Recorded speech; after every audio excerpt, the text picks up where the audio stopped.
वडील आणि दादाने तुकारामांना सांगितलं की आपल्याला कवितांची निवड करायची आणि संदीपला बरोबर घेऊन ये. मी कदंब निवासला त्यावेळेस पहिल्यांदा गेलो आणि आम्ही दोघं जण बसलो होतो, दादा आणि मी. आणि तुकाराम बिचारा गपचूप बाजूला बसला होता.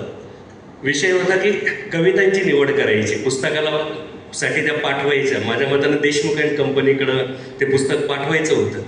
आम्ही 2 तास जरा कवितेच्या बद्दल माझी भूमिका अगदी प्रखर आहे.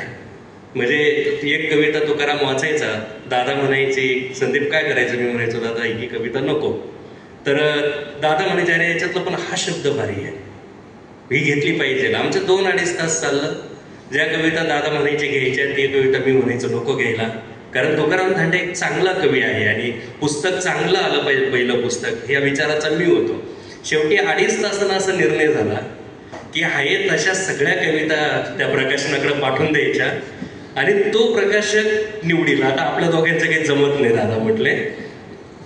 पुढं प्रसंग असा घडला की दादांनी सगळ्या कविता पाठवल्या म्हणून त्या प्रकाशकांना आहे तशा छापून टाकल्या आणि एकही कविता रद्द झाली नाही. आणि तुकारामन मी नंतर डोक्याला हात लावून बसलो की काही कविता त्या संग्रहात यायला नको होत्या, पण त्या कविता दादांच्या नावामुळं त्या संग्रहामध्ये सगळ्या आल्या.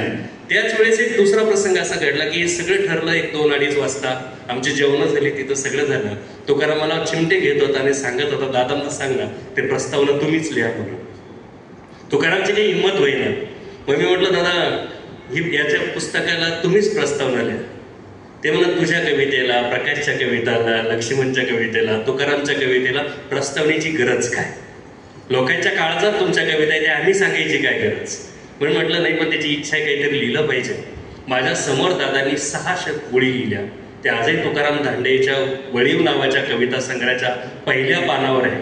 आणि काय अप्रतिम लिहिलं बघा. दादांची शब्दांवर काय पकड होती, मी सॅल्यूट केला.